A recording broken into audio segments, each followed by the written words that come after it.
Welcome back to the Ancestral Findings Podcast. Lawrence Welk was a beloved band leader with a special type of music called champaign music, which the crowds loved. He toured the country with his band and had his own TV show for decades. The son of German-speaking Ukrainian immigrants, Lawrence worked hard and built his own success. This is his story.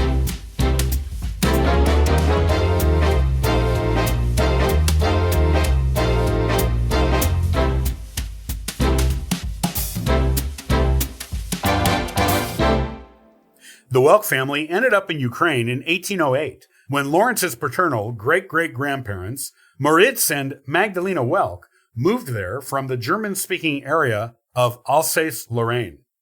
The former governor of Montana, Brian Schweitzer, was a first cousin once removed of Lawrence's. His mom and Schweitzer's paternal grandmother were sisters. The Welk family lived in North Dakota on a homestead that is now a tourist attraction. The first year they were in North Dakota, they spent it living inside of an upturned wagon that they covered in sod to keep it warm. In this wagon, they spent the freezing North Dakota winter. The family added more children after immigrating and eked out a living as farmers on the frigid North Dakota plains. The farming life in North Dakota was not an easy one in those times. As such, young Lawrence dropped out of elementary school in 4th grade and worked on the family farm full-time. Despite these hardships, Lawrence loved music and knew from a young age that he wanted to pursue a career in it. Lawrence extracted an agreement from his dad whereby his dad would buy him a $400 mail-order accordion worth $5,411 in today's money. In exchange for the expensive accordion, Lawrence promised his dad that he would work on the family farm until he was 21 years old. If he made any money in a place other than the farm during that time, that money would go to the family. After he was 21, he was free to do as he pleased and to keep any money he made. Interestingly, because Lawrence grew up in a German-speaking household, he did not learn how to speak English until he was 21 years old, even though he was born in the United States. Lawrence was never completely comfortable with speaking English in public. This is also why he always had the distinctive German accent in his entertainment career. Also, though he achieved worldwide fame, Lawrence was a particularly iconic figure in the German-Russian community of the northern Great Plains region of the United States, as his success was considered to be the American dream personified amongst his Germanic peers. Lawrence did not want to embark on his music career. On his 21st birthday, his promise to his dad fulfilled, Lawrence left the farm to pursue his dream of a career in music. He began by leading bands in North and South Dakota. He also led the station band at the WNAX radio station in Yankton, South Dakota. While leading local and regional bands, Lawrence assembled what would become his own band, the Lawrence Welk Orchestra. The band was an instant success and quickly got a gig playing on a daily radio show. This gig was from 1927 to 1936. This gig led to a plethora of well-paying gigs across the Midwestern states. Also, in 1927, Lawrence graduated from the MacPhail School of Music in Minneapolis, Minnesota. In the 1930s, Lawrence traveled with his band and specialized in dance music and sweet music.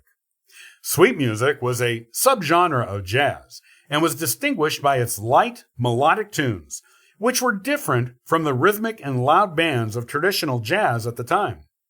The band traveled from gig to gig by car at first, as they could not afford hotel rooms. They slept in their cars and changed clothes in them. While traveling with his band, Lawrence became king of what was called champaign music. This moniker was given to his music after the band played at the William Penn Hotel in Pittsburgh, Pennsylvania. A dancer at that gig referred to the band's music as light and bubbly, like champagne. This same hotel claimed to be the place where Lawrence used a bubble machine with his band for the first time. The machine was a prop the establishment owned that was left over from a movie premiere held there in the 1920s. Lawrence once spoke of his band's music style, saying, "We still play music with the champagne style which means light and rhythmic. We place the stress on melody. The chords are played pretty much the way the composer wrote them.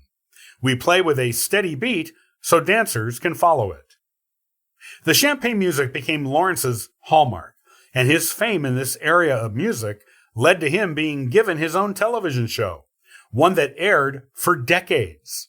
Lawrence is a beloved entertainer for generations of people.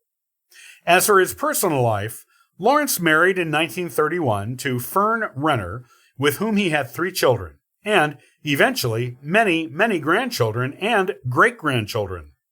Lawrence and Fern were married for 61 years, until Lawrence crossed to the other side in 1992. Lawrence was a shrewd businessman, as well as a world-class musician. In addition to investing in a large amount of valuable real estate, he invented a few things for which he obtained U.S. design patents. These inventions were a musically themed restaurant menu, an accordion-themed ashtray, 2 different designs for accordion-themed restaurant serving trays. Lawrence was a Roman Catholic and went to Mass daily. He was a member of the Benevolent and Protective Order of Elks. Lawrence retired in 1982, both from touring with his band and from his TV show. Though he retired, he allowed PBS to keep airing the show in reruns. The individual episodes were packaged for syndication. He produced and starred in a couple of Christmas specials of his show in 1984 and 1985. Also, in a restaurant and club that he owned in Escondido, California, Lawrence filmed new lead-ins to reruns of The Lawrence Welk Show.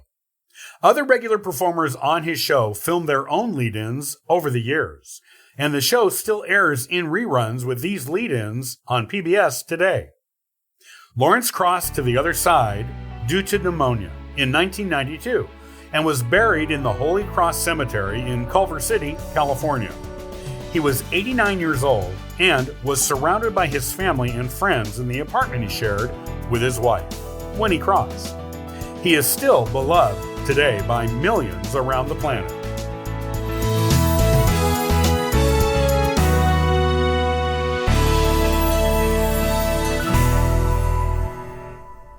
Many thanks for listening and following the Ancestral Findings podcast. Visit ancestralfindings.com to download a free genealogy ebook, inquire about a free genealogy lookup, and register for the weekly historical postcard giveaway. And thank you to everyone who contributes via Patreon. It helps keep this instrument in tune, this dirigible in the air, and this boat on the water. I hope you have a wonderful day and happy searching.